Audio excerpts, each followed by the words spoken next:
A Democrat Los Angeles city councilman was arrested by the FBI this week. This photo, provided by the U.S. Attorney's Office, shows roughly $129,000 in cash that was found stuffed inside red envelopes with Chinese letters on them. This was some of the evidence that was first found back in 2018 when the FBI raided the residence of LA City Councilman Jose Huizar.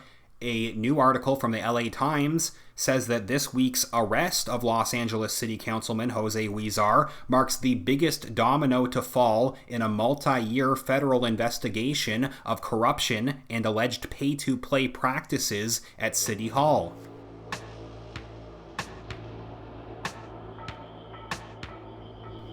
According to the 172-page indictment released this week, authorities say they found cash inside Huizar's suit jacket pocket and cash concealed in large envelopes and wrapped in a t-shirt, along with the cash that was found in red envelopes with Chinese characters. Another article on this adds how earlier in the investigation, they received a tip that Huizar was seen cashing out casino chips that were ultimately traced back to a Chinese developer. The court filings offer the example of an unnamed company that schemed with Huizar to secure benefits connected to an arts district project. The executive highlighted the, quote, truly amazing accomplishment of minimizing affordable units in a building in a wealthy, opinionated hipster community. The executive made several donations to a political action committee linked to Huizar. Department of Justice and FBI officials stressed that their investigation into corruption at LA City Hall will not end with the arrest of Huizar. Prosecutors have already alleged that Councilman Huizar took cash, casino chips, and other bribes from developers with business in his district, but the newest filing says that one businessman also provided Huizar with hotel stays that allowed the councilman to conduct, quote, discreet encounters with a woman with whom he was having an affair. The same businessman also paid for Huizar to receive, quote, massage services on a number of occasions, which ran $300 per visit, prosecutors said in their filing. Moreover, one real estate developer provided Huizar with opposition research on two of his former staffers who were suing him for harassment. This is the same developer who was seeking to build a 35-story project in LA's art district, who later boasted in an email that the city had required minimal affordable housing compared to other local projects. LA Times article also adds how investigators allege that Huizar hid money that he received as part of the pay-to-play scheme by funneling cash through his family members to deposit into their accounts, which they then used to pay his credit card bills and other expenses. Two of his relatives had initially denied that Huizar gave them cash before admitting to it earlier this year. Meanwhile, another recent update on the case adds that the troubles besetting City Councilman Jose Huizar now also seem to involve his wife. The LA Times reported that Rochelle Huizar may be called to testify in a case against her husband. Councilman Huizar was arrested on Tuesday, suspected of accepting hundreds of thousands of dollars in bribes from a developer in exchange for his support of a downtown high-rise project.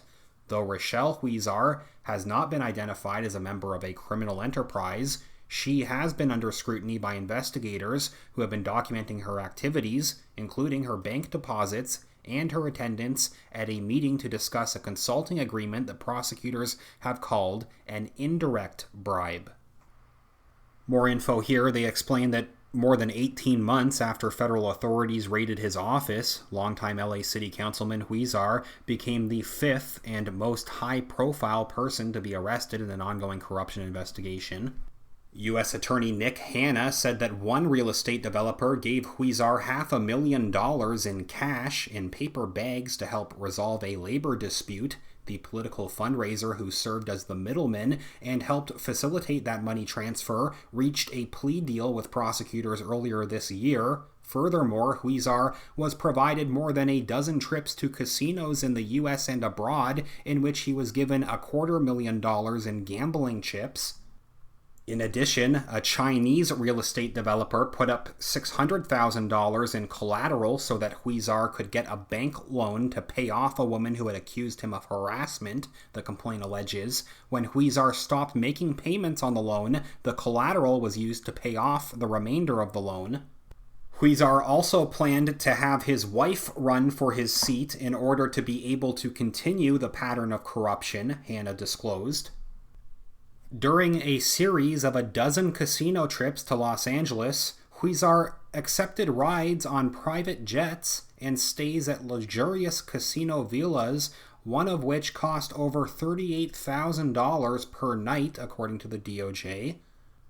Tuesday's press release from the Department of Justice includes another quote from United States Attorney Nick Hanna, who explained that this case pulled back the curtain on rampant corruption at City Hall. Councilman Huizar violated the public trust to a staggering degree, allegedly soliciting and accepting hundreds of thousands of dollars in bribes from multiple sources over many years, using the power of his office to approve or stall large building projects. Huizar worked through a web of other corrupt city officials, lobbyists, consultants, and developers to line his pockets and maintain his hold on Council District 14, which he turned into a money-making criminal enterprise that shaped the development landscape in Los Angeles.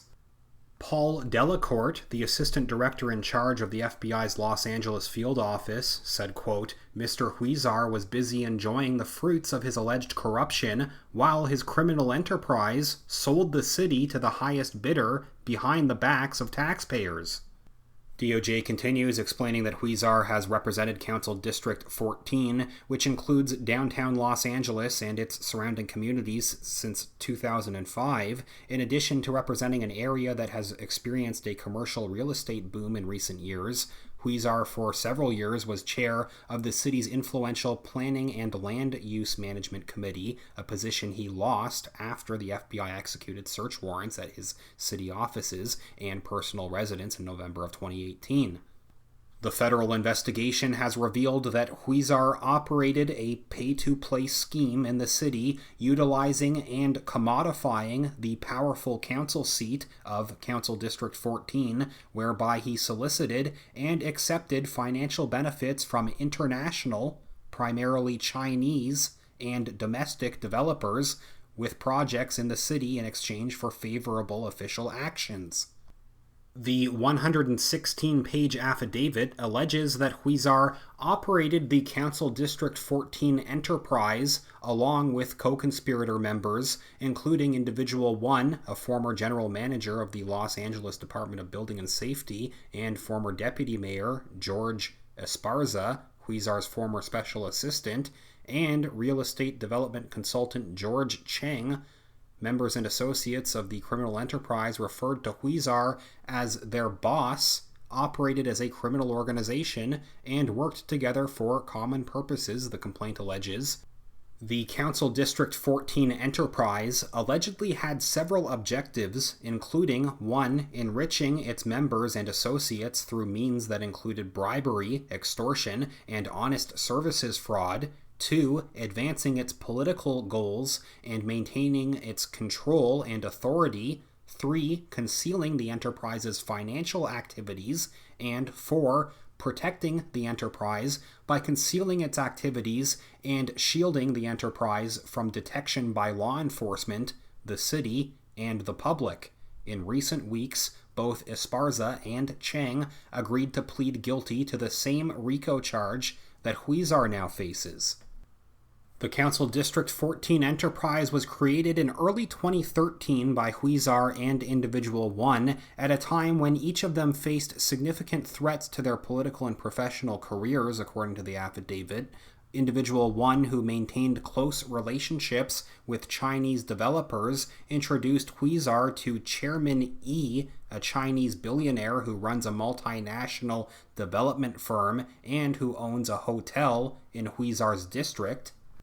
Ultimately, Chairman E provided over $800,000 in benefits to Huizar so that Huizar would assist Chairman E's ambitious plans to redevelop his property in Council District 14 and build the tallest building west of the Mississippi River, according to the affidavit.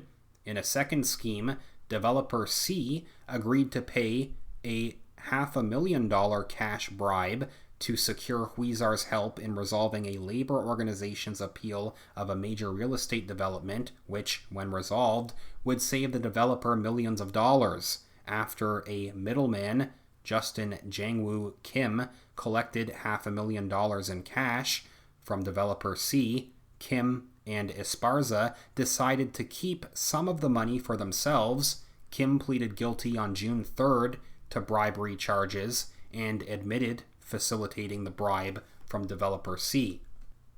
A third major bribery scheme outlined in the affidavit involves Company D, another Chinese real estate firm that wanted to develop a large mixed-use project in Council District 14. In exchange for Huizar's support of the project, Company D agreed to hire Huizar Associate 1 as a consultant to perform work, real estate reports that discuss development opportunities, that actually was completed by Cheng. The affidavit alleges that Company D also financed part of a Huizar family trip to China and agreed to contribute $100,000 to a political action committee that would benefit the campaign of Huizar's close relative, who Huizar intended to replace him on city council after he was termed out in 2020. Finally, they note that the RICO conspiracy charge alleged in the complaint carries a statutory maximum sentence of 20 years in federal prison. Please leave a comment and tell me what you think about this latest update. If you could give this video a thumbs up, click the like button, that's greatly appreciated, and make sure that you're subscribed to the channel. Again, I'd like to thank everyone who has supported the channel over at Patreon or PayPal. Even a few dollars makes a huge difference, helps me keep talking about these issues. Patreon.com/realityreader or paypal.me/realityreader. Both links are down in the video description, where you can support this channel directly. And another reminder, you can also find me over on Twitter for more updates. @realityreader is my name over on Twitter. I will follow up soon. Thanks again.